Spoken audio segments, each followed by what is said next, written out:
সাথে দর্শক, আমি বলে থাকি দ্য নূপুর চৌধুরী শো মূলত তথ্যমূলক অনুষ্ঠান, যেখানে আমরা বিভিন্ন তথ্য উপস্থাপন করে থাকি। আইন, অভিবাসন, শিক্ষা সংক্রান্ত খবর, চাকুরির খবর, একই সাথে আপনার সন্তান কিভাবে ভালো স্কুল কলেজে ভর্তির সুযোগ পাবে সেই তথ্যও থাকে এই অনুষ্ঠানে। এবং অনুষ্ঠানের শেষ পর্যায়ে থাকে রাজনীতির আলোচনা। আজকে আমরা দুটো বিষয় নিয়ে আলোচনা করব মূলত। একটি হচ্ছে ভারতে, বিশেষ করে পশ্চিমবঙ্গের কথা যদি বলি, পশ্চিমবঙ্গে বিজেপির জয় এবং মমতা ব্যানার্জির পরাজয়, এই বিষয়টি নিয়ে আলোচনা করব। এবং একই সাথে ইরান ইস্যু নিয়ে যেহেতু আমরা আপডেট দেই, সেই বিষয়টিও থাকবে। এবং আমাদের সাথে দুজন সম্মানিত অতিথি এ পর্যায়ে যুক্ত হয়েছেন, আরো একজন যুক্ত হবেন। আমরা পেয়েছি হাসান ফেরদৌস, নিউ ইয়র্ক থেকে সিনিয়র সাংবাদিক, রাজনৈতিক বিশ্লেষক।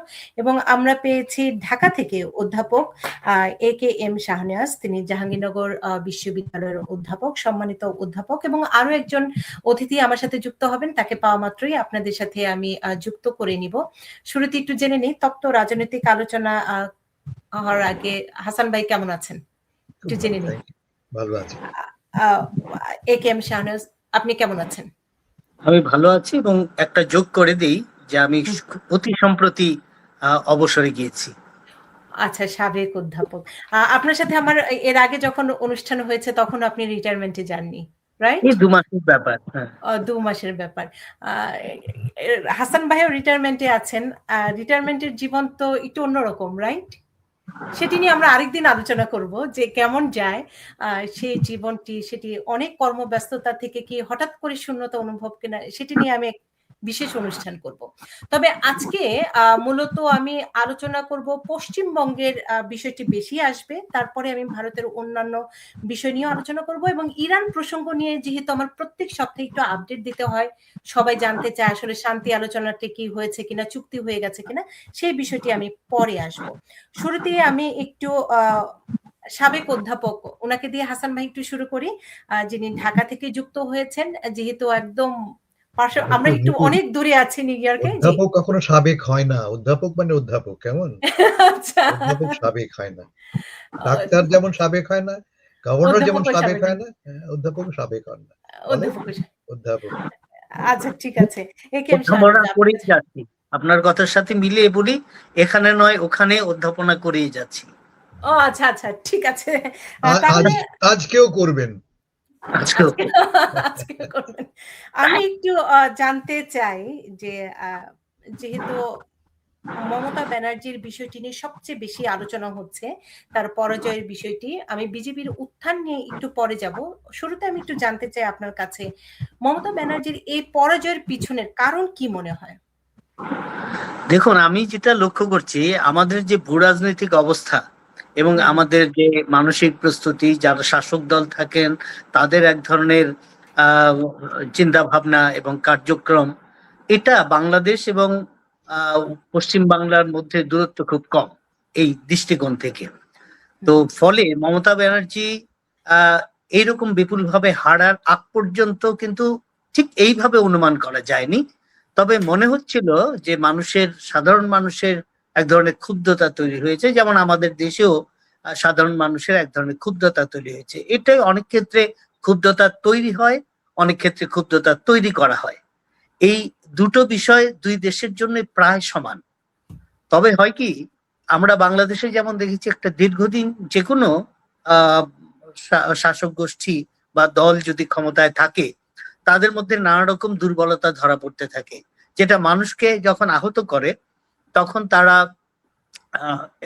অন্যদের, নিজেরা যেমন ক্ষুব্ধ হয় অথবা কম ক্ষুব্ধ হয়, কিন্তু তাকে ক্ষুব্ধ করে তোলার জন্য বিপক্ষ দলের একটা খুব সহজে সেখানে অ্যাক্সেস করার একটা সুবিধা তৈরি হয়ে যায়। ঠিক একই ঘটনাই কিন্তু মমতা ব্যানার্জির 15 বছরের শাসনে প্রচুর ক্ষত আছে। যেমন তার প্রতি মানুষের এক ধরনের শ্রদ্ধা আছে, এবং ইতিমধ্যে যত দিন যায় ততই তো ক্ষত বাড়ে। তো সেই ক্ষত অনেকগুলো আছে, যে ক্ষতগুলোকে দীর্ঘদিন থেকে ভারতে বিজেপি পার্টি দল পশ্চিমবঙ্গের উপর শক্ত অবস্থান তৈরির চেষ্টা করে আসছে, পারেনি কখনো। কিন্তু এবার তারা নানাভাবেই সফল হয়েছে। নানাভাবে কথাটা হয়তো ব্যাখ্যার দাবি রাখে, প্রয়োজনে অন্য সময় বা এরপরে বলা যাবে। তো সেই জায়গাগুলো কিন্তু একসাথে হিসাব করলে এই পতনটা খুব একটা মানে এখানকার রাজনৈতিক প্রেক্ষাপটে বা যেভাবে দৃশ্যপটগুলো তৈরি করা হয় সেই প্রেক্ষাপটে এটা খুব চমকে যাওয়ার মতো না। বিশেষ করে চমকে যাওয়ার ব্যাপার এটাই, আমাদের দুই দেশের বাস্তবতায় দেখেছি যারা ক্ষমতায় ছিলেন তারা কিন্তু পতনের আগ পর্যন্ত বুঝতে চাননি যে কেন আমাদের পতন ঘটছে বা পতন ঘটার সম্ভাবনা তৈরি আছে কিনা, তাকে মোটামুটি নিয়ন্ত্রণে আনার কোনো বিধি ব্যবস্থা আছে কিনা। হঠাৎ করে যখন ফলাফল নিচে চলে যায় তখন যেরকম শব্দগুলো আমরা প্রয়োগ করি সেই একই শব্দ মমতা ব্যানার্জি এবং তার দলের পক্ষ থেকে আসছে। ঘটনাটা অনেকটা এইরকম। যদি আমরা যৌক্তিকভাবে বিষয়গুলি বিশ্লেষণ করতে চাই এবং বাস্তবতাকে সামনে রেখে বিশ্লেষণ করতে চাই, তাহলে কিন্তু মনে হবে যে হ্যাঁ, এই ব্যাপারগুলো এরকম ভাবেই ঘটেছে এবং ঘটা কথাই ছিল। তার বিপক্ষে দাঁড়িয়ে এটাকে সংক্ষিপ্ত করার, ছোট করে আনার যে চেষ্টা, সেটা ওইভাবে করতে পারেনি। হয়তো ওভার কনফিডেন্ট ছিলেন মমতা এবং তার দল, সেগুলো সবার ক্ষেত্রে ক্ষতি করে, আমাদেরও ক্ষতি করেছে এবং সেই সব বিষয়গুলো আমার কাছে মনে হচ্ছে যে এইভাবেই বোধহয় পশ্চিমবঙ্গের নির্বাচনটা হয়ে গেল। আমি জি হাসান ভাই আপনার কাছে যেতে চাই। মমতা পরাজয় মেনে নেননি এবং আজকের যে সর্বশেষ খবর সেটি হচ্ছে পশ্চিমবঙ্গের বিধানসভা ভেঙে দিয়েছেন রাজ্যপাল। তার মানে হচ্ছে আনুষ্ঠানিকতার মধ্যে মমতার মুখ্যমন্ত্রীর পদে নেই। তো সেই পর্যায়ে আপনার কাছে জানতে চাই, স্যার খুব সুন্দর করে বলছিলেন ব্যাখ্যাটি যে মানে অহংকার বোধও তৈরি হয় ক্ষমতায় থাকতে থাকতে, যে আমার মনে হয় পরাজয় হবে না।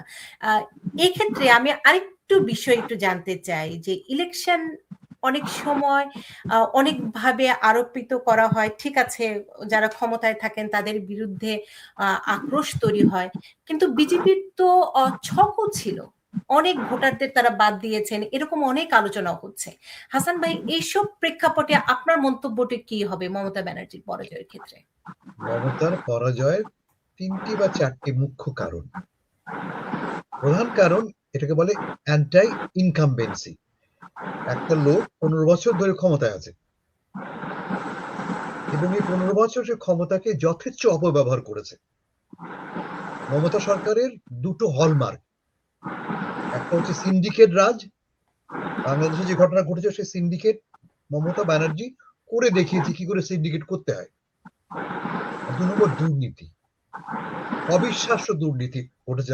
আমি দুটো এক্সাম্পল দিই। মমতা ব্যানার্জির এক শিক্ষামন্ত্রী ছিলেন পার্থ ব্যানার্জি। সে ভদ্রলোক হাজার হাজার চাকরি দিয়েছেন শিক্ষকদের পয়সা দিয়ে, কিন্তু যোগ্যতা তাদের নেই, থাক বা না থাক পয়সা দিয়ে হাজার হাজার লোককে শিক্ষা সরকারি স্কুল চাকরি দিয়েছেন এবং তার বাসা থেকে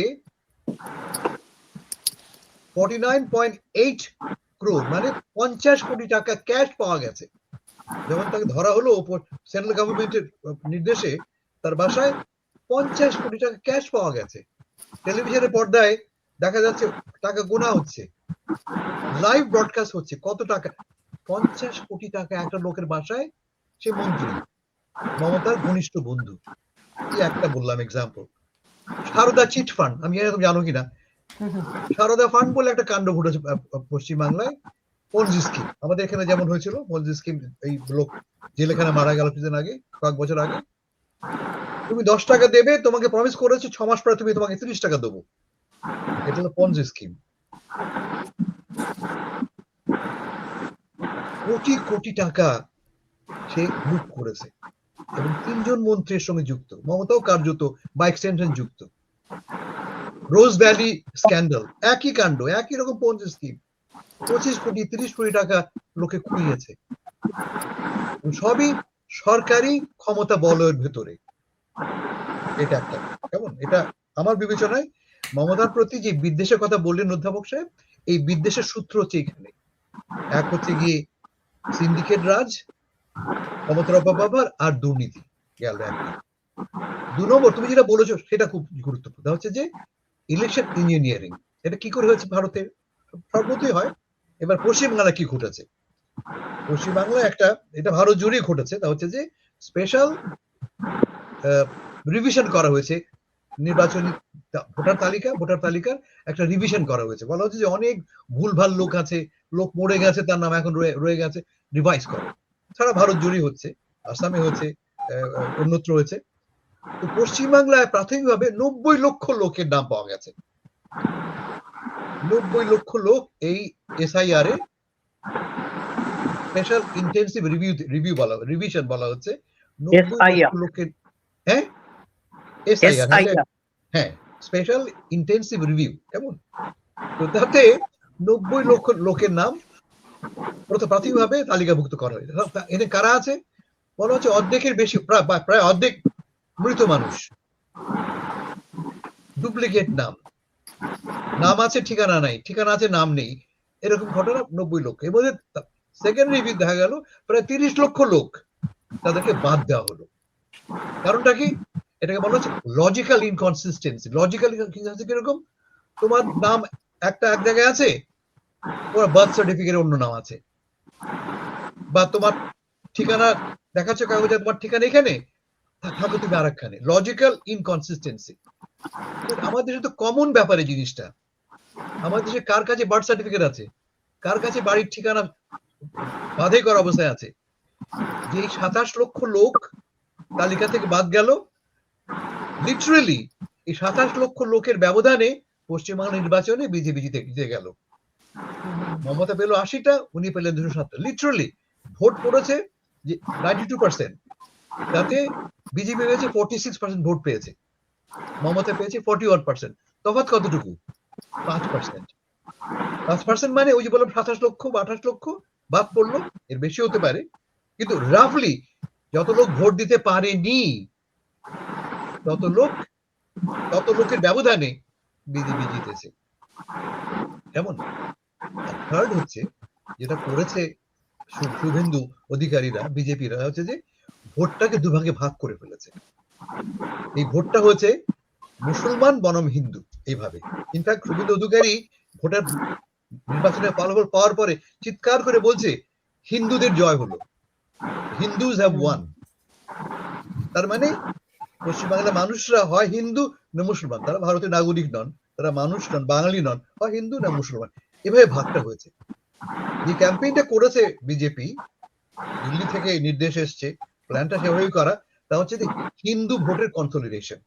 আমরা কি জানি পশ্চিমবাংলায় রাফলি 30% মুসলমান, এবং 30%-এর প্রায় 25%ই ভোট যায়, বা তার চেয়েও বেশি কোনো কোনো ক্ষেত্রে, দুবার দেখেছি আমরা, মমতার বাক্সে যায় ভোট ব্যাংকার।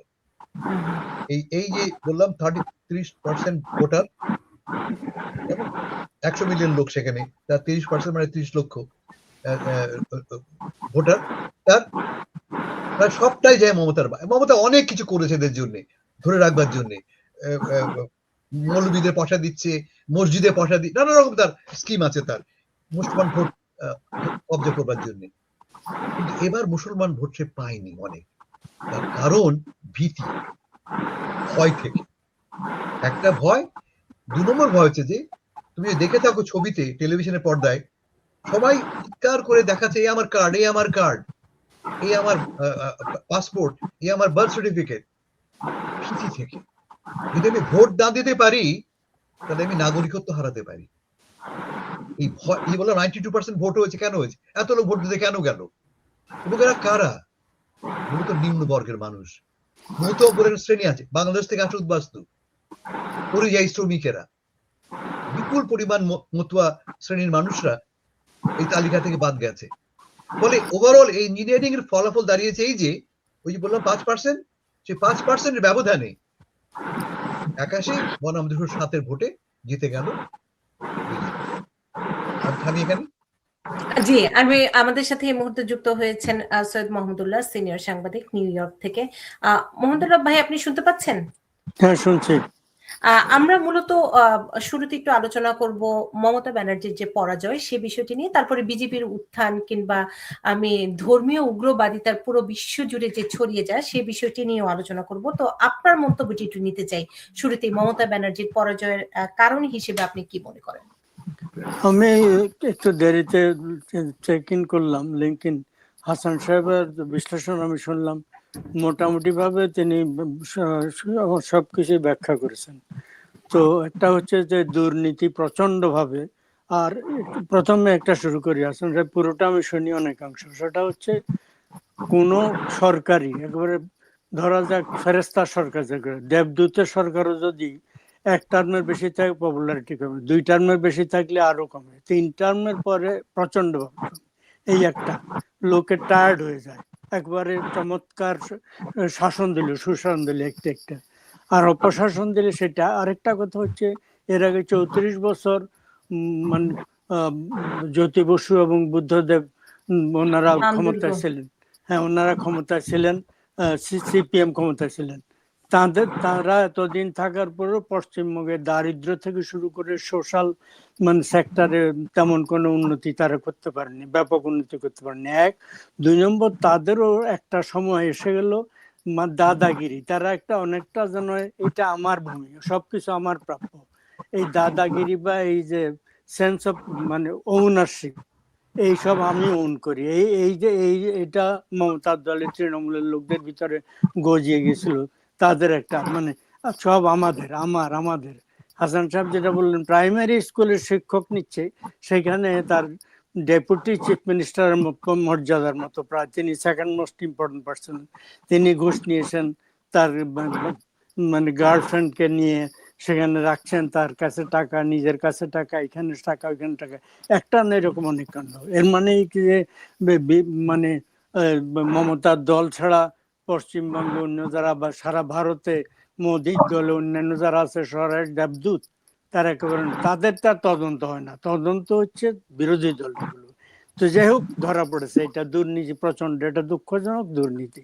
একটা লোক টায়ার্ড হয়েছে, 2 নম্বর দুর্নীতি। 3 নম্বর হচ্ছে প্রায় 1 কোটি লোক যে ভোটার তালিকা থেকে বাদ দেওয়া হয়েছে। আজকে আমি ইন্ডিয়ান এক্সপ্রেস পত্রিকায় একটা বিশ্লেষণ পড়লাম, তারা বলছে যে এর অধিকাংশ অন্যায়ভাবে বাদ দেওয়া হয়েছে। হাসান সাহেবের একটা বক্তব্য আমি শুনলাম, সে মানে কত পার্সেন্টের কথা উনি বলছেন, তারা মানে ডাবল ছিল, ট্রিপল ছিল, ভুল ঠিকানা ছিল, মানে রেশনালাইজ করা যায়নি, এগুলা নিশ্চয় ছিল। কিন্তু কথা হচ্ছে এমন ভাবে সেগুলোকে বাদ দেওয়া হয়েছে যে তাতে করে যেগুলো মমতার ক্ষেত্রে কোথাও হয়তো 5,000, 2,000, 1,000 ভোটের ব্যবধানে বিজেপি জিতে গেছে, উনি যেতে পারেন না। কারণ মাত্র 5% ভোটের ব্যবধান দুই দলের ভিতরে, 5%-এর ব্যবধানে উনি পেলেন 80, 82, আর ওরা বলল 207। বিশাল ব্যবধান, 2.25 গুণ 2.5 গুণ পেয়ে গেছে তাটা। তো এইখানে ওই যে তারপর একবারে আনন্দের সাথে তারা বলছে হিন্দুদের জয় হয়েছে। এই যে হিন্দুত্ব, হিন্দুয়ানি, তারা এটাকে প্রচন্ড ভাবে, সাম্প্রদায়িকতাকে প্রচন্ড ভাবে তারা ইউজ করেছে। আরেকটা বলা হয়েছে বাংলাদেশি ভোটার। এখন বাংলাদেশি ভোটার কথাটা যে বারবার বলছে, সেখানে আজকে আমি একটা ফিগার দেখলাম, 2,700 জনের তালিকা নিয়ে তারা বাংলাদেশের সাথে কথা বলবে। এটা নাকি কয়েক বছর থেকে, শেখ হাসিনার আমল থেকে এদের নিয়ে মানে কথা আগাচ্ছে না, এরা ইলিগাল ভারতে, এটা নিয়ে বাংলাদেশের সাথে। যাই হোক, 2,700, 27,000 না, 27 লক্ষ না, এটা এক। 2 নম্বর হচ্ছে বারবার সেখানে যে লোককে জনমত উস্কে দেওয়া হয়েছে বাংলাদেশি বাংলাদেশি বলে। কয়েক বছর আগে শেখ হাসিনাও ক্রিটিসাইজ করেছিলেন ভারতের একটা সিএএ, সিটিজেনশিপ অ্যামেন্ডমেন্ট একটা করেছে তারা পার্লামেন্টে, লোকসভায়। সেটাতে আপনার কি করেছে, সিটিজেনশিপ প্রমাণ করতে হবে। তখন পশ্চিমবঙ্গে এটা না, সেটা আরেকটা কি করেছে, হিন্দু যদি অন্য কোনো দেশ থেকে ভারতে যায়, তাদেরকে তাৎক্ষণিকভাবে মানে রেসিডেন্সি দিয়ে দেওয়া হবে, তারপর অনুসন্ধান ইত্যাদি করে পরবর্তীতে ফার্দার অন্য ধর্মের লোক হলে হবে না। তো এখন ভারতে যদি গিয়ে থাকে, মুসলমানরা কোটিতে কোটিতে গেছে, লাখে লাখে গেছে, নিশ্চয় যায়নি। তো এই যে পশ্চিমবঙ্গের ভোটার যে বাদ দিয়েছে, বা সারা ভারতে এই আপনি আপনার দলিল দস্তাবেজ, জমির দলিল নিয়ে গেছে। আসামের কি অবস্থা, প্রায় 1 কোটির মতো মুসলমানের জমির, বাড়ির সমস্ত দলিলপত্র আসামের বিজেপি সরকার নিয়ে নিয়েছে কয়েক বছর আগে থেকে। এদেরকে যে কোনো সময় তারা পুষিন করার চেষ্টা করতে পারে। কিছু কিছু কয়েক মাস আগে ইউনিসের আমলে কয়েকশোকে চেষ্টা করেছিল। যাই হোক, দলিল নিয়ে গেছে, এদেরকে থাকতে দিচ্ছে। কিন্তু কথা হচ্ছে দলিল নিয়ে গেছে। এখন যদি বলে যে ভারতীয় না, অনুপ্রবেশকারী, ও প্রমাণ করবে কিভাবে যে আমি অনুপ্রবেশকারী না? তো ফলে আজকে যে ভারত, কয়েক বছর আগে অমিত শাহ তার যে স্বরাষ্ট্রমন্ত্রী একটা কথা বলেছিলেন, মুসলমানদেরকে উনি পোকামাকড়ের কথা মানে টার্মাইটের সাথে তুলনা করেছিলেন, এবং এদেরকে বলেছিলেন আরব সাগরে নিক্ষেপ করা হবে, আরব সাগর নিক্ষেপ করা হবে। এই অ্যাটিটিউডটা তারা পুরো ভারতের জনগোষ্ঠীকে, পশ্চিমবঙ্গে সফল হয়েছেন তারা, অন্যান্য জায়গায় বাংলাদেশ এখন ঘিরে রেখেছে, আসাম, মেঘালয়, ত্রিপুরা, পশ্চিমবঙ্গ, বাংলাদেশে ঘিরে যে ভারতের যে এলাকা পুরোটা এখন বিজেপির কন্ট্রোলে। তো এই পুরো ভারতকে, এটার মানে যে ভারতের বাংলাদেশের বিরোধিতার কারণে তারা করেছেন তা না, তারা তাদের পলিসি, তারা রাম রাজত্ব করবেন, হিন্দু রাজত্ব করবেন। হিন্দু রাজত্ব করতে গিয়ে তারা যে অবস্থা আজকে করছেন সেইটা আমরা, আপনি তো বলছেন পরবর্তীতে বিজেপির উত্থান নিয়ে আমরা আলোচনা করব, কিন্তু এই পুরো ঘটনা, এই সমস্ত হিন্দুত্ববাদী যে একটা রাষ্ট্র ব্যবস্থা তারা কায়েম করার চেষ্টা করছেন। ভারত একসময় থার্ড ওয়ার্ল্ডের জন্য একটা ইয়ে ছিল, বিকন ছিল, একটা একটা আলোকবর্তিকা ছিল সমস্ত দোষ ত্রুটি সত্ত্বেও। সেই আলোকবর্তিকা নিভে নিষ্প্রভ হয়ে গেছে, একটা সাম্প্রদায়িক রাষ্ট্রে পরিণত হচ্ছে। তো বিজেপির উত্থান নিয়ে আমরা পরে কথা বলবো। আমি হাসান সাহেবের, উনি মোটামুটি সবই বিশ্লেষণ করেছেন, আমি কিছু এডিশনাল পয়েন্ট বললাম, ফার্দার বলার সুযোগ থাকলে পরে বলবো। জি, জি। আমাদের সাথে আরো একজন আছেন, সৈয়দ মোহাম্মদুল্লাহ। তিনি হচ্ছেন বাংলাদেশ থেকে যুক্ত হয়েছেন, AKM শাহনেওয়াজ অধ্যাপক জাহাঙ্গীরনগর ইউনিভার্সিটির ছিলেন, এখন অন্যান্য জায়গায় তিনি পড়াচ্ছেন। স্বাভাবিক শব্দটি যেহেতু আমি ব্যবহার করতে চাচ্ছি না এই পর্যায়ে, যেহেতু হাসান ভাই বলেছেন। আমি একটু বিজেপির উত্থানটা এভাবে আমি একটু জানতে চাই স্যার আপনার কাছে শুরুতেই। সেটি হচ্ছে মনে হচ্ছে দিনকে দিন আমরা যত সভ্যতার দিকে এগিয়ে যাচ্ছি তত যেন পিছিয়ে যাচ্ছি, আমরা তত যেন উগ্রবাদিতা, ধর্ম, আমাদের বৈষম্যগুলো সামনে এনে রাজনীতির মাঠে সবচেয়ে বেশি সক্রিয় হচ্ছে। শুধু বাংলাদেশে নয়, ভারতে নয়, আমাদের আমেরিকার মতো এই সভ্য দেশগুলো যারা আমরা সবচেয়ে বেশি উদার মনে করি, সেখানেও এটি একদম দৃশ্যমান। তো সেই প্রেক্ষাপটে আপনার কাছে আমি একটু জানতে চাই যে নরেন্দ্র মোদীর শাসন আমল এবং বিজেপির একদম জয় জয়কার, এটি ধারাবাহিকভাবে হচ্ছে এবং পুরো ভারত জুড়েই সেটি ছড়িয়ে যাচ্ছে। পশ্চিমবঙ্গকে আমরা অনেক উদার ভাবে আমরা বিশ্লেষণ করেছি এর আগে, কিন্তু সেই জায়গাটি তো বিজেপির জয়। তো এই যে সাম্প্রদায়িক উত্থান কিংবা ধর্মকে রাজনীতির মাঠে এনে আমি বলবো সুবিধা আদায় এবং তারা ক্ষমতায় যাচ্ছে, এটিকে আপনি কিভাবে বিশ্লেষণ করছেন? দেখুন, আপনি আমেরিকার কথাও বললেন, সেই সাথে ভারতের কথাও যদি বলি, আমরা কিন্তু দেখতে পাচ্ছি খুব গণতন্ত্রের কথা যারা বলেন, বা ভারতকে আমরা খুব বড় একটি গণতান্ত্রিক দেশ হিসেবে বলি, ইন প্র্যাকটিস সেটা কিন্তু দেখা যাচ্ছে না এখন আর।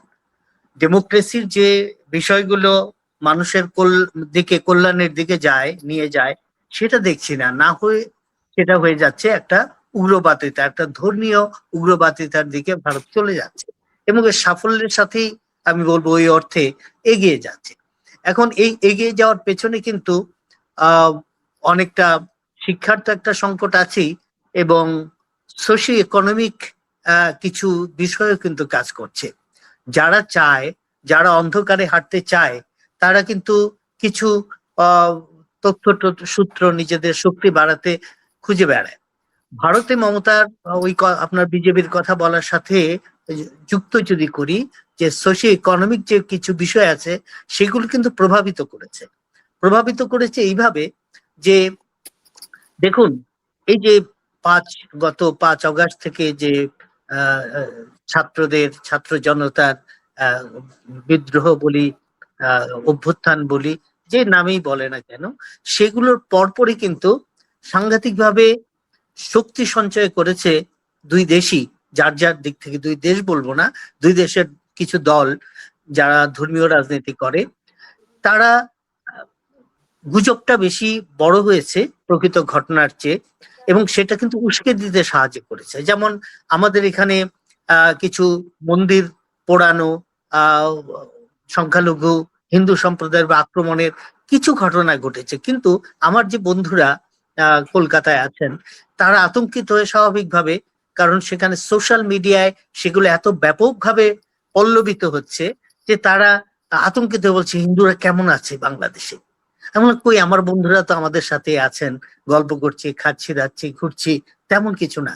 কিন্তু আমি যতই বলি না কেন, একটা অবিশ্বাস আমার কথার মধ্যে যেন তারা, তাদের কথায় বুঝতে পারছি খুব একটা বিশ্বাস করছে না। এবং এমনও হলো যে খুব আপনারা জানবেন নিশ্চয়ই, সোশ্যাল মিডিয়ায় ছড়িয়ে পড়লো যে একটি মন্দির পুড়িয়ে দেওয়া হচ্ছে। পরে দেখা গেল না, এটা আওয়ামী লীগের একজন নেতার হোটেল, সেটা পোড়াচ্ছে, কিন্তু সেটাকে ওরা খুব কায়দা করে মন্দির পোড়ানোর মতো করে ছড়িয়ে দিচ্ছে। আমি যেটা বলতে চাচ্ছি যে এতে করে আমাদের এখানে একটা প্রচন্ড, যে দলটি পেছনে ক্রীড়ানক ছিল, তারা প্রচন্ড ভাবে ভারত বিদ্বেষী মনোভাব শুধু পোষণ করছে না, প্রচারও করছে তীব্রভাবে, এবং সেটার একটা রিফ্লেকশন কিন্তু ভারতের সাধারণ জনমানুষের উপরও পড়ে, এবং সেটাকে লুফে নেয় এই শক্তিগুলো, বিজেপির মতো শক্তিগুলো সেটা করেছে। মমতা ব্যানার্জির এই যে দীর্ঘ সময়কালে একটা বড় রকমের উন্নয়নমূলক কর্মকাণ্ড কিন্তু আমরা দেখতে পাইনি। ফলে একটু স্থবির হয়ে পড়েছিল অর্থনৈতিক দিকগুলো। সেই দিকগুলো কোনো বড় শিল্প প্রতিষ্ঠান বলি, কোনো কিছুর আমরা লক্ষ্য করতে পারিনি। ফলে তার সাধারণ মানুষ কর্মহীন হয়েছে এবং প্রচুর বেকারত্বের ব্যাপার ঘটেছে এবং মানুষের জীবনযাত্রার মানও কমে গেছে। এই বিষয়গুলো কিন্তু বিজেপির মতো দলগুলো শুরু থেকেই কিন্তু গ্রহণ করছে নানা উপায়ে। যেখানে যে উপায় দেখছি, বিজেপি তো আজকের দল না, নাম হয়তো পরিবর্তন হয়েছে, কিন্তু সেই 51 থেকে 75 বছর হয়ে গেছে ধরতে পারি একটা দল, এবং শুরু থেকে তারা তাদের যে আদর্শ, তাদের দলীয় আদর্শ ধর্মকেন্দ্রিকতা এবং হিন্দুত্ববাদকে প্রতিষ্ঠা করা, এবং সেই মতো তারা এগুচ্ছে। গণতন্ত্র কিন্তু এটাকে হেল্প করতে পারেনি, ডেমোক্রেসির সাধারণ নর্মে সেটাকে কিন্তু সহযোগিতা করতে পারেনি। ফলে তারা ধীরে ধীরে বড় হচ্ছে, এবং এই যে উদাহরণগুলো আমাদের সাংবাদিক ভাই বললেন যে তাই তো, সেই ফেলে দিতে চাচ্ছে সে আপনার আরব সাগরে থেকে শুরু করে যা যা কাণ্ডগুলো ঘটছে, এর কিন্তু বড় রকমের প্রতিবাদ প্রতিরোধ একটা গণতান্ত্রিক শক্তির যেমন ভাবে করার কথা ছিল সেটা করতে পারেনি।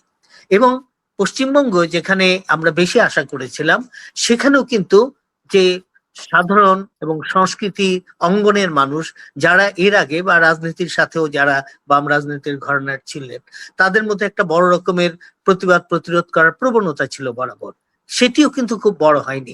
একই সাথে আমি কিন্তু একই ছবি বাংলাদেশের অদ্যাপি পর্যন্ত আমি যে বাংলাদেশের অবস্থা দেখছি, ঘটনা কেন যেন মিলিয়ে যাচ্ছে সব। এখানেও আমাদের ম্রিয়মান হয়ে গেছেন, আমাদের সেটা ভয়ে হোক যাই হোক, তারা ম্রিয়মান হয়ে গেছে। আমাদের বামপন্থী রাজনীতি থেকে শুরু করে সাংস্কৃতিক সংগঠনগুলো ঠিক ওইভাবে সক্রিয় হতে পারছে না। তো এই একই রোগ ভারতবর্ষ ব্যাপী আমরা দেখতে পাচ্ছি, এবং সেইগুলোর কারণে বিজেপি তার যে খুঁটি সেটা ক্রমাগত ভাবে শক্ত করছে। এবং পশ্চিমবঙ্গে ভাবাই যায়নি যে পশ্চিমবঙ্গে হুট করে এই জন্য বলবো, এর আগের নির্বাচন পর্যন্ত 70-এর বেশি তারা যেতে পারেনি, এবার একেবারে ভূমিধস বিজয়। ফলে সেইগুলো আমার মনে হয় যে এখানকার সামাজিক রাজনৈতিক বিষয় এবং সেই সাথে সাংস্কৃতিক শক্তিগুলোর এক ধরনের অবক্ষয় ঘটছে, সেইগুলোর সুবিধায় এরা নিচ্ছে এবং ভয়ঙ্কর ভাবে সামনে ফিরে আসবে যদি সক্রিয় হতে, ভয়কে জয় করে যদি আমরা সক্রিয় হতে না পারি। আমাদের জন্যও বলছি, পশ্চিমবঙ্গের জন্যও বলছি, ভারতের জন্যও বলছি, সেটা হচ্ছে না। আপনি একটু আগে বললেন যে আমেরিকার মতো সভ্য দেশেও আপনারা ওই রকম অশনি সংকেত দেখছেন। এগুলো বোধহয় একেবারে বৈশ্বিকভাবে ভূ রাজনৈতিক অবস্থায় একটা বড় রকমের পরিবর্তন এসেছে, অথবা এই পরিবর্তন আনার পেছনে হয়তো খুব সূক্ষ্ম দীর্ঘ একটা পরিকল্পনাও কাজ করেছে, এবং তার মধ্য দিয়ে যারা সুবিধায় থাকতে চায় সেই সুবিধাগুলোর দিকে তারা পা বাড়াচ্ছে, কিন্তু তাদের প্রতিরোধ। ধরুন একটা কথা বলি, যে মমতা এতদিনের প্রাজ্ঞ রাজনীতিবিদ, তার যে সংকটগুলো তাকে ক্ষয়প্রাপ্ত করছে, তার দলকে, সাধারণ মানুষ তাকে বিচ্ছিন্ন করছে, এবং নির্বাচনের পরে এখন বলছে যে আমাকে হারানো। হ্যাঁ, অনেকগুলো পয়েন্ট আছে, আমি সেখানে যাচ্ছি না, যে খুব সুনির্দিষ্ট ভাবে পরিকল্পিত ভাবে তারা বিজেপি চেষ্টা করেছে নির্বাচনটা তাদের পক্ষে আনার জন্য, কিন্তু এই ব্যাপারে নির্বাচনের ফলাফল ঘোষণার আগ পর্যন্ত রুখে দাঁড়াতে তো দেখিনি দল হিসেবে। যখন এই কাণ্ডগুলো ঘটছে রুখে দাঁড়াতে দেখিনি, কিন্তু তাদের ব্যর্থতা। এবং এটি বোধহয় এক ধরনের ক্ষয়িষ্ণু হয়ে যাওয়ার একটা প্রবণতা চলছে, শুধু পশ্চিমবঙ্গ নয়, সমস্ত ভারতবর্ষব্যাপী। আমি এভাবে দেখতে পাচ্ছি। এবং বিজয় তো নানাভাবে ঘটছে বিজেপিরই। বিজিবিরই। এবং এক্ষেত্রে আমি একটি দুটো বিশেষণ যুক্ত করে হাসান ফেরদৌস আপনার কাছে একটু জানতে চাই যে আসলে আমরা যারা একটু সভ্যতার কথা চিন্তা করি, উদারভাবে চিন্তা করি, আতঙ্কিত। কারণ হচ্ছে এই ধর্মকে যখন রাজনীতির মাঠে আনা হয় তখন কিন্তু আমি যেটি মনে করি, মানে আমার একদম একান্তই ব্যক্তিগত মতামত, সেখানে আমার স্বাধীনতা, সেখানে আমার নারী হিসেবে স্বাধীনতা, আমার গণতান্ত্রিক যে চর্চাটি সবকিছুই খর্ব হয়। ধর্ম তখন মুখ্য হয়ে যায়। তো সেটি আতঙ্কিতের বিষয়। এবং এই প্রেক্ষাপটে আপনার কাছে আমি একটু জানতে চাই, আপনার সাথে আমি এই বিষয় নিয়ে অনেক আলোচনা করেছি, বিশেষ করে বাংলাদেশের প্রেক্ষাপটে আমি যখন জানতে চেয়েছিলাম জামাতে ইসলামের, তখন আপনি একটি কথা বলেছিলেন আমার মনে আছে, যে আগের সরকার যেহেতু অনেক মাদ্রাসা কিংবা এইভাবে তৈরি করা, সে কারণে। কিন্তু ভারতের প্রেক্ষাপটে আপনি কিভাবে বলবেন, মানে এই ব্যাখ্যাটি আমি কিভাবে আসবে? বলেছিলাম যে যে যে ধান তুমি বুনবে ফসল তোমার তাই হবে। তুমি যে ধান বুনবে ঘরে তুমি সেই ফসলটাই আনবে। বাংলাদেশে আমরা সেই ফসলটা এনেছি। এই এখন আর 15 বছর নয়, প্র্যাকটিক্যালি বাংলাদেশ হওয়ার পরবর্তী সময় আমরা ক্রমান্বয়ে অ্যালাউ করেছি মৌলবাদকে আসন গেড়ে বসতে। তার ফলাফল আমাদেরকে 70 বছর 60 বছর পরে এখন আমরা পুরোপুরি ভোগ করছি। তার কতগুলো গভীরতর সমস্যা কারণ আছে। অধ্যাপক সাহেব বলার চেষ্টা করছিলেন, কিন্তু আমি তার সাথে একমত নই। তার কথা শুনলে বলে মনে হবে যেন দোষটা বিজেপির। ভারতে বিজেপি জিতছে, লোকে ভোট দিয়ে তাকে জিতাচ্ছে, দোষটা বিজেপির। দোষটা বিজেপির নয়। যেমন আমেরিকা মনে করেন ট্রাম্প জিতেছে, দোষটা কি ট্রাম্পের? বা ট্রাম্প হয়তো আবারও জিতবে নানা রকম কায়দা কানুন করে, যেমন এখন সে করছে রিডিস্ট্রিক্টিং। এসবই রাজনীতি, এটা ট্রাম্পের অপরাধ নয়। এই ইলেকশন ইঞ্জিনিয়ারিং সর্বত্রই ঘটে। কিন্তু যেটা উনি বলছিলেন, রুখে দাঁড়াও নি তুমি তো। পশ্চিমবঙ্গে মমতার পক্ষে লোক কেনা ছিল। নির্বাচন হবার একদিন আগে প্রায় প্রতিটি সো কল প্রোগ্রেসিভ মমতার পক্ষে কথা বলেছে। এই অনিকেত ব্যানার্জি এত বড় সাংবাদিক আমাদেরকে গ্যারান্টি দিয়ে বললেন মমতা 200 সিট পাবে। আমাদের গ্যারান্টি দিয়ে বলছেন মমতা 200 সিট পাবে। আর যেই নির্বাচন হয়ে গেল উনি নানা রকম কারণ খুঁজছেন। কারণ তো একটাই, লোকে ভোট দিয়েছে বিজেপিকে। ভোট ছাড়া তো বিজেপি জেতেনি। এখন ভোট কেন দিল, that is a different question. মানে দোষটা বিজেপির নয়, ফেলিয়ারটা মুখ্য অপোজিশনের। এক কথা, উত্থান কেন ঘটছে তুমি প্রশ্ন করছেন, উত্তর ইজ ভেরি সিম্পল। যে ব্যবস্থার আমরা নির্মাণ করেছি সেই ব্যবস্থার ফেলিয়ার। আমার লম্বা লেখা আছে বাংলাদেশের পরিপ্রেক্ষিতে সকল উদারনৈতিক রাজনীতির ব্যর্থতা। ভারতেও তাই ঘটেছে। যে উদারনৈতিক বা লিবারেল সোশিও পলিটিক্যাল সিস্টেমকে আমরা ইম্পোজ করেছি, এটি ইম্পোর্টেড। এর সঙ্গে দেশের মানুষের মাটির আত্মার কোনো সম্পর্ক নেই। আমাদের শাসনতন্ত্রে, আমাদের আন্দোলনে আমরা কি বলেছি? 4টা মূলনীতি: সমাজতন্ত্র, অসাম্প্রদায়িকতা। সমাজতন্ত্র কি ভাই? 71 আমি কি জানি তার? কোন মানুষ বাংলাদেশ সমাজতন্ত্রকে এমব্রেস করেছিল?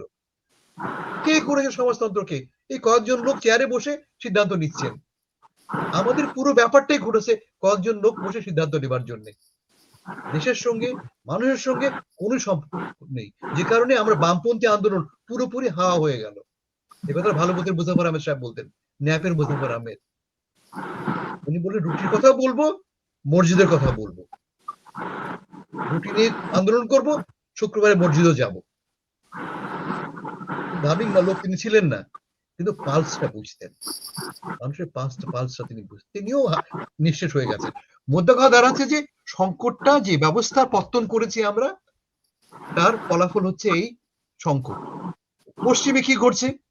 পশ্চিমের সংকটের মূল কারণ হচ্ছে কতগুলি বাইরে থেকে আরোপিত ফ্যাক্টর।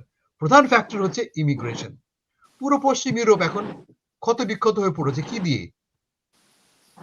প্রাইমারি ফ্যাক্টর হচ্ছে বাইরে থেকে আসা মানুষের উপস্থিতি। আমার দেশের 20%, 22%, ফ্রান্সে মনে করা যায়, তুমি প্যারিস যাও, অলমোস্ট 1/4 প্যারিসের মানুষ এখন আফ্রিকা থেকে, আফ্রিকা আফ্রিকা মানে মাগরেব থেকে আসা মানুষ, আলজেরিয়া, মরক্কো, টিউনিশিয়া থেকে আসা মানুষ। তার মানে আমি প্যারিসিয়ান, আমি ফরাসি সাদা মানুষ, আমার ঘরে ডমিনেট করছে কারা? নন হোয়াইটরা। বলে এই যে ক্রোধটা আমাদের দেশে, আমেরিকা কি হচ্ছে বাই 2042, 2042 সালের মধ্যে মার্কিন যুক্তরাষ্ট্র একটা মাইনরিটি মেজরিটি কান্ট্রিতে পরিণত হবে। তার মানে এটা কি?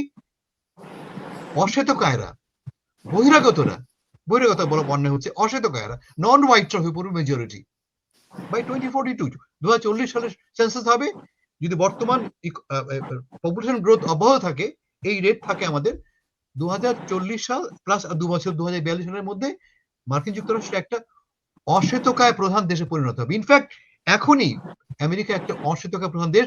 যদি আমরা কিন্ডারগার্টেনের এনরোলমেন্ট ধরি, আমরা কিন্ডারগার্টেনে ছাত্র ভর্তি সংখ্যা যদি হিসাব করি, আমরা দেখা যাবে যে নন হোয়াইট ছাত্র সংখ্যা বেশি দেন হোয়াইট ছাত্র সংখ্যা। তার মানে আমেরিকা অলরেডি একটা নন হোয়াইট কান্ট্রিতে পরিণত হচ্ছে এনরোলমেন্টের দিক দিয়ে, প্রাইমারিতে। এবং এর ফলে কি হচ্ছে? প্রবল প্রত্যাখ্যান, রিজেকশন। এই এখন আজকে এবং গতকাল হোয়াইট হাউসে মিটিং করছে কেন জানো? ট্রাম্প সাহেবের বানানো একটা কমিটির নাম ফেইথ বেজ ইনিশিয়েটিভ, নাম হচ্ছে ফেইথ বেজ ইনিশিয়েটিভ। তাদের চ্যালেঞ্জটা কি? কিভাবে আমেরিকায় ক্রিশ্চিয়ান ভ্যালুজ এস্টাবলিশ করা যায়। হোয়াইট হাউসে বসে তারা মিটিং করছে এবং সলা পরামর্শ করছে কি করে আমেরিকাকে একটি খ্রিস্টান মূল্যবোধ সম্পন্ন দেশে পরিণত করা যায়। কেমন? এই হচ্ছে আমেরিকার সংকট। ফলে এই সংকটটা বিশ্ব জুড়েই, আমাদেরও। কিন্তু উনি যেটা বললেন অধ্যাপক সাহেব, রুখে দাঁড়াতে হবে। আমি রুখে দাঁড়ানোর লক্ষণ দেখতে পাচ্ছি না। Thank you. সৈয়দ মাহমুদুল্লাহ, আপনার কাছে কি মনে হয় ভারতে বিজেপির উত্থানের পিছনে কারণ কি? দুইজন বিজ্ঞ আলোচক কিছু কিছু বলেছেন, আমি একটা পয়েন্টের আগে বলতে ভুলে গিয়েছি। সেটা হচ্ছে যে মমতা ব্যানার্জি ও আমাদের শেখ হাসিনা বা এর আগের রুলারদের মতো যেরকম রুল করতে করতে তারা খালি দলের কথা না, যে দীর্ঘদিন রুল করে এটা আমার, এই ওনারশিপ, সেন্স অফ ওনারশিপটা করেছে। এবং তার একটা হট হেডেডনেস, একটা প্রায় মানে ডিক্টেটর সুলভ মনোভাব, কেবল শাসনের ব্যাপারে না, দলের ব্যাপারেও তিনি চূড়ান্ত সিদ্ধান্তের মালিক। তিনি মমতা অগণতান্ত্রিক হয়ে গেছিলেন। এটা একটা দুঃখজনক ব্যাপার, এই ট্রেন্ড সেখানে লক্ষ্য করা হয়েছে। প্রফেসর সাহেবের সাথে আমি দ্বিমত পোষণ করবো একটা ব্যাপারে। পশ্চিমবঙ্গে মমতা অনেক জনকল্যাণমূলক কাজ করেছেন, অনেক প্রকল্প নিয়েছেন, অনেক। তিনি যেমন মাইনরিটি তোষণের রাজনীতি করেছেন, যেমন শেখ হাসিনা বাংলাদেশে করেছিলেন, মসজিদ মাদ্রাসা ইত্যাদি করে সেই অভিযোগ হাসান সাহেব উল্লেখ করলেন, তেমনি ভাবে মমতা ভোট ব্যাংক বাড়ানোর জন্য এটা করেছেন। এট দি সেম টাইম জনকল্যাণমূলক অনেক প্রস্তাব নিয়েছে। কংগ্রেসের আমল থেকে তাকে মানে বৈমাতৃসুলভ আচরণ ভোগ করতে হয়েছে। সেন্টার থেকে ঠিকমতো ফান্ড রিলিজ করে না, কোনো একটা প্রজেক্ট যেটা federal government, union government fund করবে, সেটা ফান্ড দেয় না, ফান্ড অ্যাপ্রুভ করতে দেরি করে, এই সমস্ত মানে নানা যন্ত্রণা দিয়েছে তাকে। এখন পুরো ভারতে যেটা হচ্ছে, রুখে দাঁড়ানো না দাঁড়ানোর কারণে মানে খারাপ জিনিস হয়ে যাচ্ছে, এটা রুখে ওরা করছে। সাভারকাররা, গোয়ালওয়ালকাররা এই থিওরি সেই 20-এর দশকে দিয়েছিলেন, গত শতাব্দীর 100 বছর আগে। ভারত একটা হিন্দুদের রাষ্ট্র হবে এবং হিন্দুদের রাষ্ট্র হবে, হিন্দুত্বের আবার কি, হিন্দু উচ্চ বর্ণের হিন্দুদের। ভারতে এই ধর্মে আবার নিম্ন বর্ণের যারা হিন্দু, তারা তৃতীয় শ্রেণী তো তৃতীয় শ্রেণী, চতুর্থ শ্রেণী একেবারেই। চতুর্থ শ্রেণীর পরে একটা শ্রেণী আছে না, সেটাকে হরিজন নাম দিয়ে তাদেরকে সম্মানিত করার চেষ্টা করেছিলেন গান্ধী। চতুর্থ শ্রেণীর পরেও, শূদ্রদের পরেও আর একটা আছে না, that they are not even human being. যাই হোক, এইরকম একটা অবস্থা। এখানে এই বিজেপির উত্থান, গোলওয়ালকার, সাভারকাররা এইসব থিওরি দিয়েছেন, মানে আস্তে আস্তে আন্দোলন করেছেন। এর আগে জনসংঘ হয়েছে, জনসংঘ থেকে বিজেপি হয়েছে, এগুলো হয়েছে। তারা এক জায়গায় একটা মসজিদ ভেঙেছেন, মসজিদ ভাঙার পরে বলছেন যে সেখানে রামের জন্মভূমি ছিল, কোন ডকুমেন্ট ঐতিহাসিক রামের জন্মভূমি, রাম একটা ঐতিহাসিক ফিগার না একটা লেজেন্ড, সেটাও একটা ঠিক না। পরবর্তীতে ভারতের কিভাবে পচন ধরেছে এই রাষ্ট্রের, আপনাকে দুটো উদাহরণ দিই। পশ্চিমবঙ্গ হাইকোর্টে, কলকাতা হাইকোর্টের একজন বিচারক একের পর এক মমতার বিরুদ্ধে রায় দিয়ে চলেছেন। আচ্ছা, তো এটা সমালোচনা আছে। আকস্মিকভাবে তিনি একদিন রিজাইন করে সাথে সাথে বিজেপিতে জয়েন করলেন। বাংলাদেশের মতো কান্ট্রিতে পর্যন্ত এটা, বা থার্ড ওয়ার্ল্ডের কোনো কনস্টিটিউশনাল পজিশন কেউ যদি হোল্ড করেন, তিনি সেটা ছাড়ার পরে কমপক্ষে 2-3 বছর তাকে অপেক্ষা করতে হয় আরেকটা এই ধরনের মানে অন্য কোথাও যাওয়ার।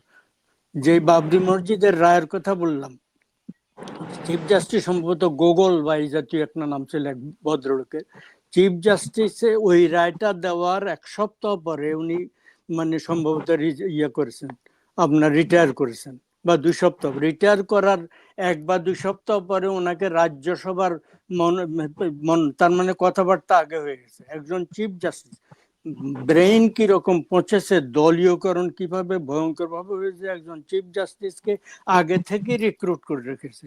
উনি তাদের পক্ষে রায় দিয়েছেন, তারপর রাজ্যসভায় মানে বিজেপি তাকে মনোনীত করেছে। এই একটা যে ওখানে রেসিস্টেন্স হয়নি, শত শত লোক ওই দেশের রাষ্ট্রীয় পদক প্রত্যাখ্যান করেছেন, ফেরত দিয়েছেন, অনেকে এটা প্রতিরোধ করেছেন, অনেক লেখালেখি হয়েছে। এরা কি একমাত্র ওরা আত্মহত্যা করে না, এটা তার ভিতরে গৌরী ল্যাঙ্কেশ নামে এক লোক, সম্ভবত এক মহিলা বিশিষ্ট ব্যক্তি, ইন্টেলেকচুয়াল, সম্ভবত তিনি সাংবাদিক হতে পারেন, কলামনিস্ট সম্ভবত, নাম ভুলে গেছি, 17 সালে সেপ্টেম্বর মাসে 2017 সালে তাকে হত্যা করেছে। এইরকম বেশ কিছু তারা হত্যা করেছে। একটা লোক, সে গরুর মাংস খায়নি, সে বলছে তার গরু নিয়ে যাচ্ছে, তাকে মানে মেরে ফেলছে। এরকম অনেক ঘটনা ঘটেছে। ভারতের এই যে বিজেপি শাসিত মানে আদিত্যনাথ বোধ তার নাম, চিফ মিনিস্টার ইউপির, ইউনাইটেড প্রভিন্সের, সেখান থেকে গরুর মাংস বিদেশে রপ্তানি হয়। আপনি দেশে গরুর মাংস খেতে দিচ্ছেন না ধর্মের নামে, অথচ এই দেশ থেকে গরুর মাংস বিদেশে রপ্তানি করা হয়। মানে এটা ধর্ম নিয়ে একটা জোকের মতো হয়ে দাঁড়িয়েছে। এই ধর্মকে তারা ইউজ করেছেন, এমনটা হয়েছে আপনি চিন্তা করুন, কয়েক বছর আগে ট্রাম্পের প্রথম শাসনামলে এই ট্রাম্পের উদ্যোগে কিছুটা এখানে টেক্সাসে মোদি যখন এসেছিলেন, তখন ট্রাম্প আর মোদি খুবই ভয়ঙ্কর বন্ধু। হ্যাঁ, আচ্ছা, তার জন্য হাউডি, ওই ওই দেশে হাউ ডু ইউ ডু, হার্ডি এরকম কি একটা প্রনাউন্স করে সাউথের দিকে একটা বিরাট স্টেডিয়ামে একটা হয়েছে। স্টেডিয়ামে বাংলাদেশের মতো ট্যাক্সি চালায় তারা ছিল, বাংলাদেশের মতো রাস্তার ফুটপাতে দোকান করে তারা ছিল, সব প্রফেশনাল উচ্চশিক্ষিত লোকজন মোদির জন্য ভর্তি হয়ে গেছিল। স্টেডিয়ামে জায়গা হয় নাই, বাইরে মাইক সিস্টেম করে বাইরে থেকে তারা দেখেছে অনেকে, হাজার হাজার লোক। তো এই অবস্থা ভারতের শিক্ষিত শ্রেণী পর্যন্ত, তেমনি ভাবে মুসলমানদের মধ্যে হয়েছে। শিক্ষিত মুসলমান ঢাকা ইউনিভার্সিটিতে ইউনুসের আমলে আপনার এই যে চেঞ্জ হওয়ার পরে ইয়ে হয়েছে, মিলাদ মাহফিল হয়েছে, হিজাব হিজাব হিজাব মিছিল হয়েছে, এগুলো হয়েছে। আমার যেটা আশঙ্কা এখন হচ্ছে যে এই যেটা প্রফেসর সাহেব কিছু উল্লেখ করেছেন বাংলাদেশ এবং ভারতের, এই এইটা এক দেশের এই অপশক্তি, এই সাম্প্রদায়িক শক্তির বৃদ্ধির কারণে পশ্চিমবঙ্গে সাম্প্রদায়িক কিছু একটা ইনসিডেন্ট হবে, 3 গুণ করার জন্য বাংলাদেশে হবে, সেটা আবার ওখানে হবে। ফলে পরস্পরকে শক্তি সঞ্চয়, শক্তি বৃদ্ধিতে, দাপট বৃদ্ধিতে বিরাট অবদান রাখবে বলে আমার মনে হয়। আর প্রফেসর সাহেব আরেকটা কথা উল্লেখ করেছেন, সেটার সাথে আমি কিঞ্চিত দ্বিমত করব। বাংলাদেশে কিন্তু সাম্প্রদায়িক বেশ কিছু ঘটনা ঘটেছে, দুঃখজনক বেশ কিছু ঘটনা ঘটেছে, এবং কেবল যে ইউনুসের আমলে ঘটেছে তা না, তারও আগে শেখ হাসিনার আমলে, সম্ভবত তার পতন 1-2 বছর আগে কুমিল্লায় আপনার ইয়ের সময়, দুর্গাপূজার সময় মন্দিরে আক্রমণ হয়েছে, ব্রাহ্মণবাড়ি আক্রমণ হয়েছে, ওস্তাদ আলাউদ্দিন খাঁর বাড়ির সবকিছু তছনছ করে দেওয়া হয়েছে, রংপুরে আক্রমণ হয়েছে, বা বিভিন্ন জায়গায় আক্রমণ হয়েছে আওয়ামী লীগের শাসনামলে। এর আগে খালেদা জিয়ার শাসনামলে পার্বত্য চট্টগ্রাম থেকে ওই লতিফ মিয়া যেদিন নির্বাচন করলো, তার আগে পরে দেশব্যাপী ভয়ঙ্কর সব সংখ্যালঘুদের আক্রমণ হয়েছে, ভোলা সহ বিভিন্ন জায়গায়। ফলে আমাদের দেশে আমরা যে বলি একেবারে অসাম্প্রদায়িক লোক, আমরা দেবদূত সব, আমাদের দেশে প্রচন্ড সাম্প্রদায়িকতা মানে ঘটনা নানাভাবে ঘটেছে। তবে ভারতের ইউনাইটেড প্রভিন্স বা অন্যান্য জায়গায়, গুজরাটে যেরকম ভয়ঙ্কর, অতটা না হলেও আমাদের দেশও আছে। এটা মানে একটা পরিস্থিতি আরেকটাকে উস্কে দেয়। ফলে এই যে মানে পরিস্থিতি শুরু হয়ে গেল, এটা একটা মানে বৃত্তাকারে ঘুরতে থাকবে এবং এক অপশক্তি, এক সাম্প্রদায়িক শক্তি অপর অপশক্তির শক্তি বৃদ্ধিতে সহায়তা করবে। ভারতের এই যে অবক্ষয়, যেটা পশ্চিমের কথা আপনি উল্লেখ করলেন, এই আমার এখানে বইটা আছে আমার কোথায়, এই যে দেখেন, আমেরিকার কনস্টিটিউশন যখন লেখা হয় তখন এই যে জেফারসন কোরআন সংগ্রহ করেছিলেন, কোরআন যখনকার সংখ্যালঘুদের, মুসলমানরা তখন এই দেশে প্রায় নাই বললেই চলে, সেটাও তিনি স্টাডি করেছেন। এই দেশের ফাউন্ডিং ফাদাররা মাইনরিটিদের রাইট দেওয়ার নিয়ে কথা বলেছেন, সেই এটা ভিত্তি ছিল।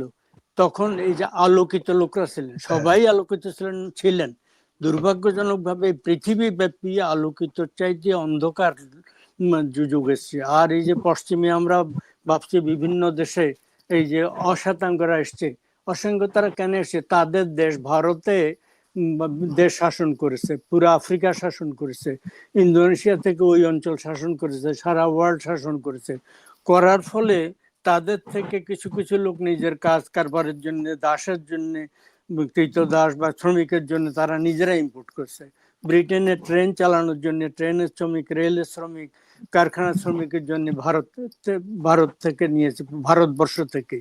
আর মানে দ্বিতীয় মহাযুদ্ধে প্রচন্ড ভাবে জার্মানির পুরুষরা নিহত হয়ে যাওয়ার পরে শ্রমিক সংকট দেখা দিয়েছে, টার্কি থেকে একসাথে 1 মিলিয়নের বেশি লোক নিয়েছে।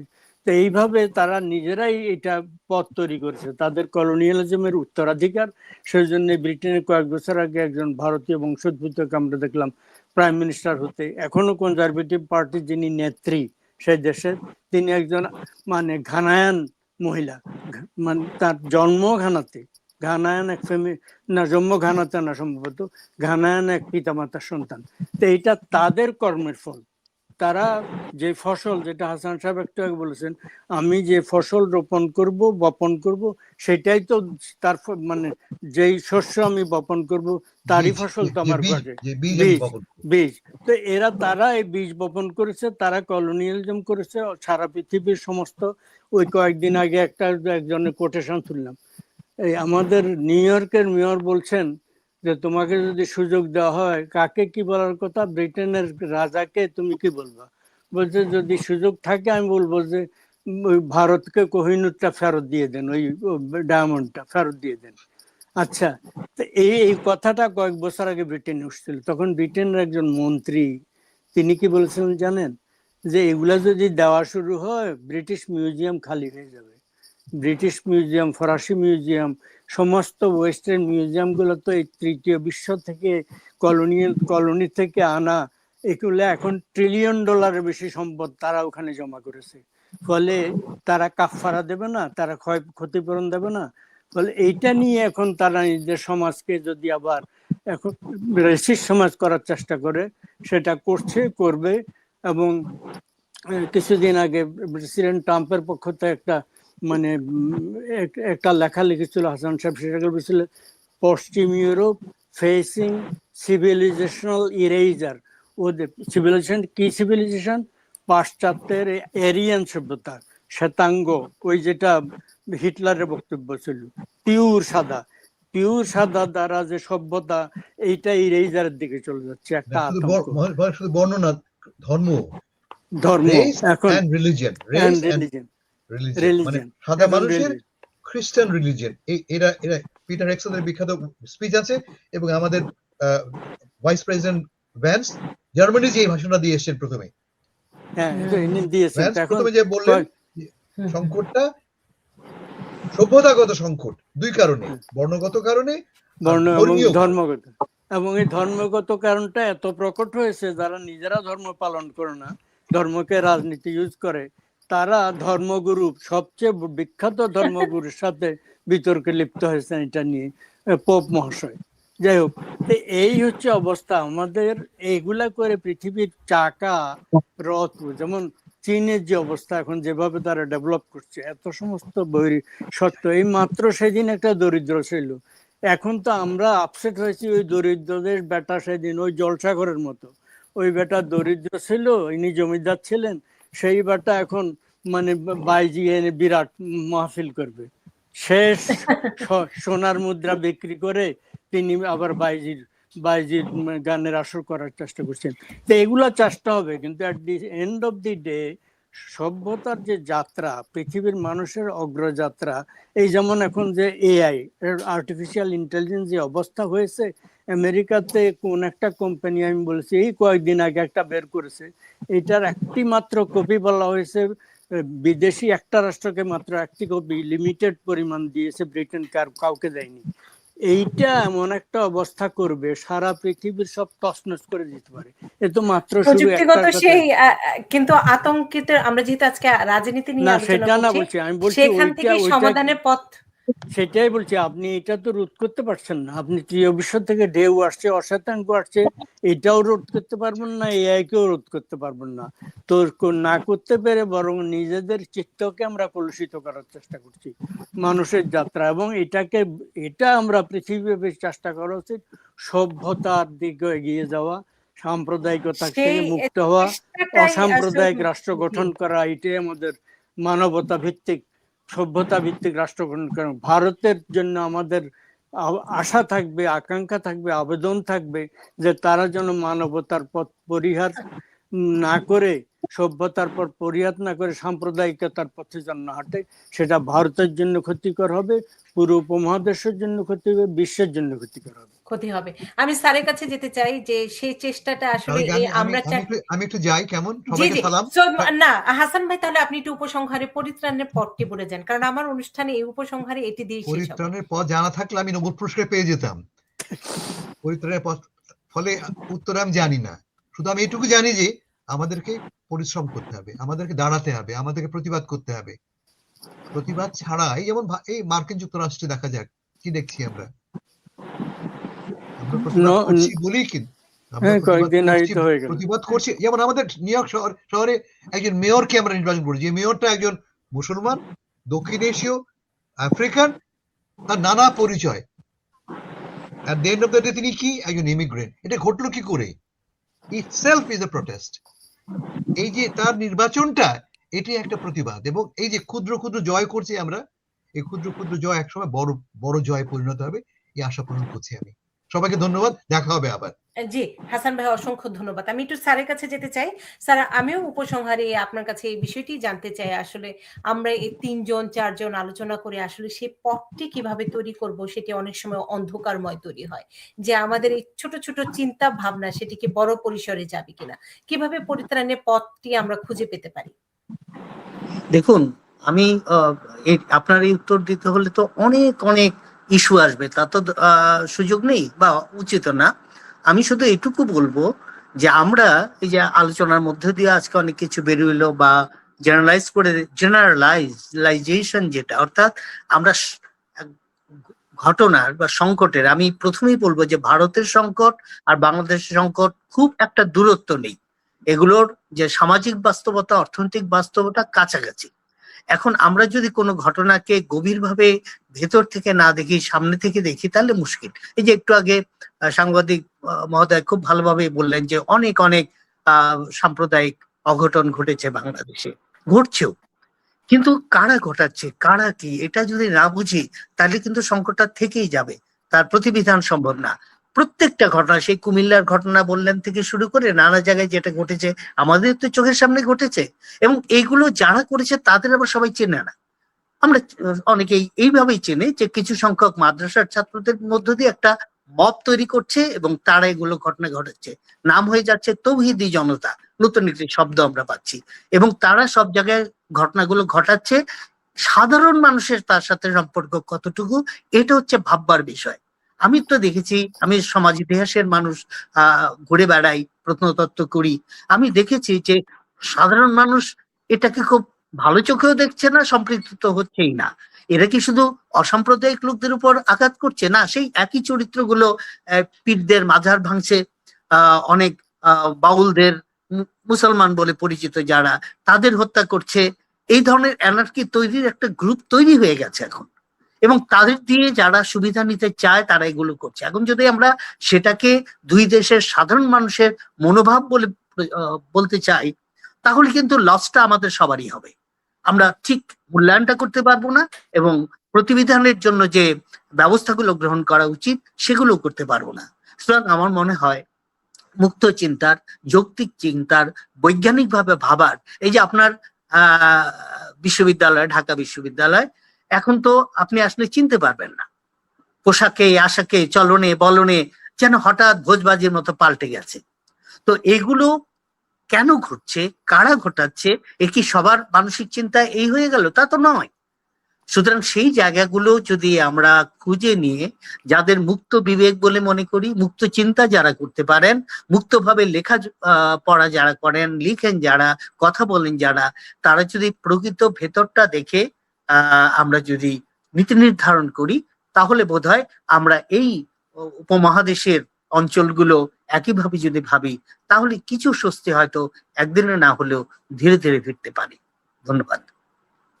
আস্তে, আস্তে আসে, সেটি আশাবাদী আমরা। সৈয়দ মাহমুদুল্লাহ, পরিত্রাণে আমি বলছি না যে বিজেপির উত্থানে আমরা যেকোনো দলই ভোটের মাধ্যমে জয়ী হয়ে আসবে, তাদের সাধুবাদ জানাবো। কিন্তু যখন একটি উগ্রবাদী দল, মৌলবাদী দল ক্ষমতায় আসে, তখন সেটি একটু চিন্তার ভাববার বিষয়।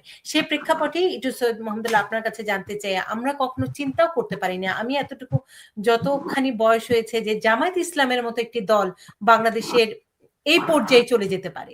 তো সেখানে বিজেপি সমস্ত ভারতও দখল করে ফেলছে।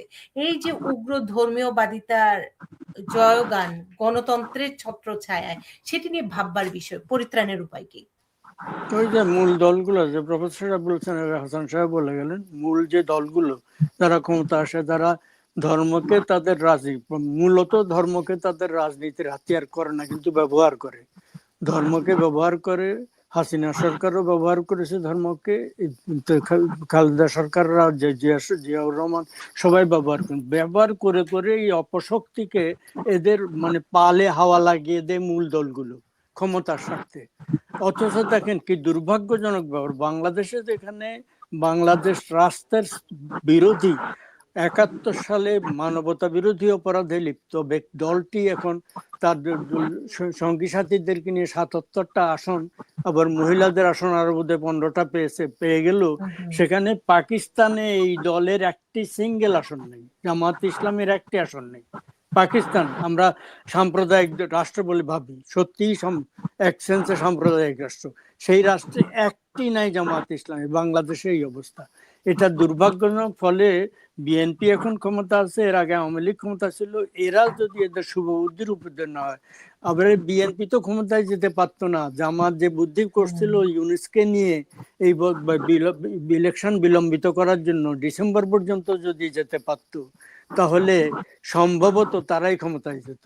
এমন ভাবে তারা সমস্ত মানে দখল করে বসছে। ফলে এগুলার চেয়ে আমাদের সকলকে সতর্ক থাকতে হবে।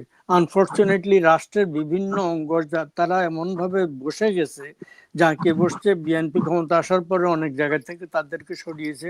কতটা সত্যি সত্যি সরিয়েছে, সম্ভব হয়েছে জানি না, কারণ এরা তো প্রায় সবাই যাদেরকে নাটোর থেকে ফেনীর থেকে কুমিল্লা দিচ্ছে, এগুলা সবই তো আওয়ামী লীগের আমলে ছিল। এমন তো না যে বিএনপি এসে হঠাৎ করে নতুন একটা সেট অ্যাপয়েন্টমেন্ট দিচ্ছে। ঘাপটি মেয়েরা ছিল, এই আমলেও ঘাপটি মারা তো অনেকে থাকবে। ফলে একটা আতঙ্কের ব্যাপার আছে, রাষ্ট্রের বিভিন্ন জায়গায় তারা বসে আছে, এবং মানে আমাদের সামরিক বাহিনী তো হয়তো তারা বসে আছে। আমাদের এটা আতঙ্কের ব্যাপার। তো আমরা সকলে আশা করব যে আমাদের চেতনা হবে, বিশেষ করে ক্ষমতাসীন যারা নিজেদেরকে মানে ধর্মভিত্তিক দল মনে করেন না, তারা এই ধর্মভিত্তিক দলগুলোর ধর্মকে ইউজ করে ভোট পাওয়ার জন্য, জয় ক্ষমতায় থাকার জন্য দীর্ঘমেয়াদী চিন্তা যদি না করেন, খালেদা জিয়ারা বা তারেক জিয়ারা আগে কখনো চিন্তা করেন নাই যে জামাত ইসলামী বিএনপির সাথে তারেক জিয়াকে প্রধানমন্ত্রী করার জন্য যায়নি। তাদের একটা এজেন্ডা, তারা বিভিন্ন জায়গায় তাদের লোক ঢুকিয়েছে। তেমনি ভাবে আওয়ামী লীগেরও চিন্তা করা উচিত ছিল। এরা যদি এদের শুভবুদ্ধির উদয় হয়, ভারতে এই ধরুন পশ্চিমবঙ্গেও মমতার সাথে যদি সিপিএম এবং অন্যান্য যারা কংগ্রেস আই একসাথে একটা একজোট হতো, কিছু সিট মানে অ্যাডজাস্ট করে, তাহলে বিজেপি হেরে যেত। নিজেদের মধ্যে যাদের অনৈক্য, সারা ভারতে সমস্ত প্রদেশে মানে দলগুলোর মধ্যে, বিরোধী দলগুলোর মধ্যে, বিজেপি বিরোধী দলগুলোর মধ্যে অনৈক্যের ভাব। ফলে তারা এই একেবারে ভয়ঙ্কর পতনের সম্মুখীন হয়ে যদি এখন বিপর্যয়ের সম্মুখীন হয়ে চেতনায় উদ্বুদ্ধ না হয়, তাহলে ভারতে বাংলাদেশে সর্বত্র একটা মহা দুর্যোগের মহা মহা মানে অশনি সংকটের মুখে মুখে আমরা দাঁড়িয়েছি। আমি আশা করব শুভবুদ্ধি উন্মেষ হবে, শুভবুদ্ধি জাগ্রত হবে এবং গণতান্ত্রিক শক্তি নিজেদের মধ্যে মানে একটা ওই বৃহত্তর ঐক্য বলার মিনিমাম কর্মসূচি নিয়ে একটা বৃহত্তর ঐক্য গঠনের চেষ্টা করবে। সেটি আমরা যারা মানে গণতন্ত্র, ধর্ম সবকিছুকে সূক্ষ্মভাবে আলাদা করে মানবতার কথা বলি, তাদের আসলে এখন একতা প্রয়োজন। যারা মানুষকে সবচেয়ে বেশি মূল্যায়ন করি, মানুষের অধিকার, গণতান্ত্রিক চর্চা, সবকিছুর অধিকার। দুজনের প্রতি অনেক অনেক কৃতজ্ঞতা। ভালো থাকবেন, আবারও কথা হবে। এবং স্যারের প্রতি অনেক অনেক কৃতজ্ঞতা। সকাল বাংলাদেশে, সেখান থেকে যুক্ত হয়েছেন সৈয়দ মাহমুদুল্লাহ, আপনার প্রতিও কৃতজ্ঞতা, কারণ আপনি ঘুমিয়ে যান আর রাত হয়ে গেছে। আপনার প্রতি অনেক অনেক কৃতজ্ঞতা। দুজনেই ভালো থাকবেন, সুস্থ থাকবেন, আবারও কথা হবে ভারতের এই রাজনীতি কিংবা সমসাময়িক কোনো বিষয় নিয়ে। দুজনের প্রতি অনেক অনেক শ্রদ্ধা এবং ভালোবাসা। এবং একই সাথে দর্শক, আমি বলে থাকি, দানুপুর চৌধুরী সমূলত তথ্যমূলক অনুষ্ঠান, যেখানে আমরা বিভিন্ন তথ্য উপস্থাপন করে